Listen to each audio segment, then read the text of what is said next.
पैशानुसार या जातीनुसार शिक्षण असू नये, या विद्यार्थ्यांची निवड केली जाऊ नये, तर गुणवत्तेनुसारच शिक्षण असावं, विद्यार्थ्यांची निवड केली जावी. हा विषय आपण पाहत आहोत. या विषयाचे सविस्तर विश्लेषण करत आहोत. पैशानुसार या जातीनुसार शिक्षण असू नये, या नोकरी दिली जाऊ नये, या विद्यार्थ्याची निवड केली जाऊ नये, तर गुणवत्तेनुसार, समानतेनुसार, चांगल्या दर्जानुसार, कुवतेनुसार, क्षमतेनुसार शिक्षण असावं आणि गुणवत्तेनुसारच, त्या विद्यार्थ्यांच्या कुवतेनुसार, क्षमतेनुसारच, त्याच्या दर्जानुसारच, त्याच्या अभ्यासानुसारच, त्याच्या कष्ट आणि मेहनतीनुसारच निवड केली जावी, विद्यार्थ्यांची निवड केली जावी, त्यांना नोकरी दिली जावी. परंतु पैशाचा सहारा घेऊन, या जातीभेद करून, या कोणताही भेद करून, कोणताही भेद करून शिक्षण दिलं जाऊ नये, या नोकरी दिली जाऊ नये, या विद्यार्थ्याची निवड केली जाऊ नये. कारण यामुळे जो विद्यार्थी खरोखर हुशार असतो, जो विद्यार्थी खरोखर मेहनती असतो, कष्टाळू असतो, धडपडी असतो, तळमळी असतो, संघर्षी असतो, त्या विद्यार्थ्यावर अन्याय होतो. जर पैशानुसार शिक्षण असलं, जातीनुसार शिक्षण असलं, तर होतकरू, गरीब, हुशार विद्यार्थ्यावर अन्याय होतो. म्हणून पैशानुसार शिक्षण असू नये, या जातीनुसार शिक्षण असू नये. काही काही विद्यार्थी फार गरीब असतात, परंतु ते हुशार असतात, अभ्यासात हुशार असतात. ते कष्टाळू असतात, मेहनती असतात, होतकरू असतात, धडपडी असतात, तळमळी असतात आणि आपल्या कष्टा मेहनतीच्या द्वारे, आपल्या अपार अभ्यासाच्या द्वारे, खडतर मेहनतीच्या द्वारे, कठोर अभ्यासाद्वारे ते चांगली गुणवत्ता मिळवतात, चांगली गुण मिळवतात. म्हणून अशा विद्यार्थ्यास, अशा कष्टाळू मेहनती विद्यार्थ्यास संधी दिली पाहिजे, त्यांची निवड केली पाहिजे, त्यांना नोकरी लागली पाहिजे. परंतु असं होत नाही. हे विद्यार्थी गरीब असल्यामुळे पैसा भरू शकत नाही, कारण त्यांच्याजवळ पैसा नसतो आणि त्यामुळे ते विद्यार्थी मागं राहतात.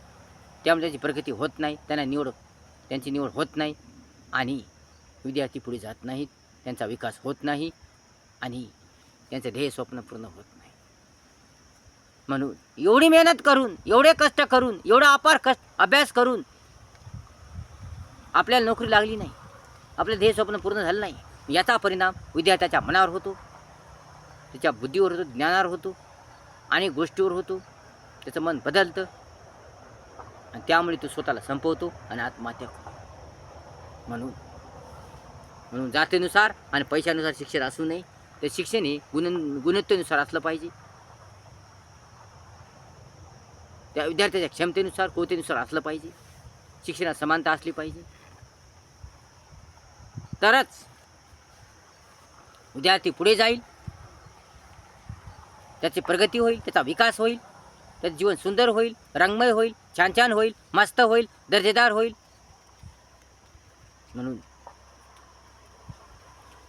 म्हणून विद्यार्थ्याला प्रोत्साहन दिलं पाहिजे, प्रेरणा दिली पाहिजे, शिक्षण समानता ठेवली पाहिजे, सर्व विद्यार्थ्यांना समानतेने वागवले पाहिजे, सर्व विद्यार्थ्याची समानतेने निवड केली पाहिजे, त्या गुणवत्तेनुसार निवड केली पाहिजे, कलेनुसार निवड केली पाहिजे. शिक्षण हे जीवन सुधारतं, शिक्षण हे जीवन रंगीन बनवतं. परंतु चांगलं शिक्षण, सुशिक्षण, चांगले शिक्षण हे घडत असतं. चांगले शिक्षण हे जीवन सुंदर करत असतं. वाईट शिक्षणाने जीवनाचा सत्यानाश होतो, तर चांगल्या शिक्षणाने जीवनाचा उद्धार होतो. म्हणून चांगलं शिक्षण असलं पाहिजे, सुशिक्षण असलं पाहिजे, दर्जेदार उत्तम शिक्षण असलं पाहिजे.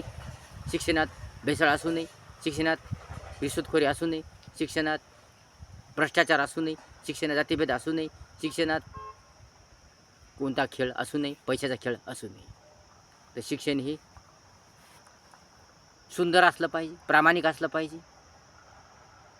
सत्य, प्रेम, एकता, विचार, सुंदरता शिक्षणात असली पाहिजे. माणुसकी असली पाहिजे, चांगुलपणा असला पाहिजे, शिस्त असली पाहिजे, धैर्य धीर असलं पाहिजे, शील असली पाहिजे, प्रज्ञा करुणा असली पाहिजे, मायादया असली पाहिजे,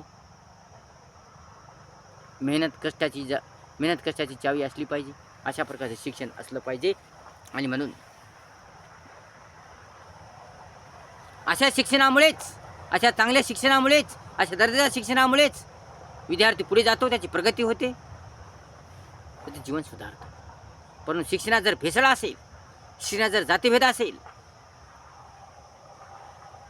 शिक्षण जर पैशानुसार असेल, जातीनुसार असेल, या ढोंग सोंगाचं शिक्षण असेल, नकली शिक्षण असेल, काळा बाजार असेल, भ्रष्टाचार असेल, नक्कलपणाचं शिक्षण असेल, तर मात्र कोणत्याही विद्यार्थ्याची प्रगती होत नाही, कोणत्या विद्यार्थ्याचा विकास होत नाही.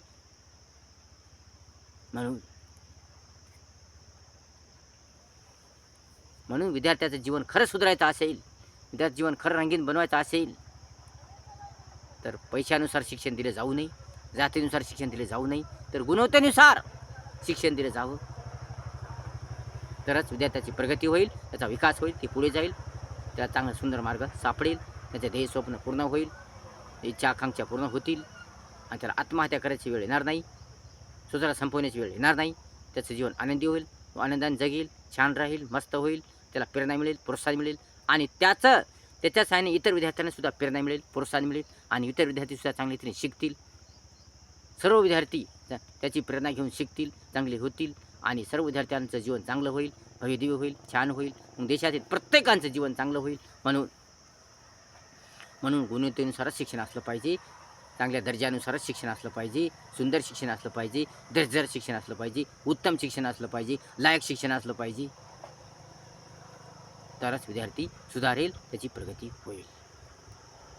व्हिडिओ जर आवडला असेल लाईक करा, शेअर करा, कमेंट्स करा, आणि आपल्या चॅनलला सबस्क्राईब करा विसरू नका. धन्यवाद.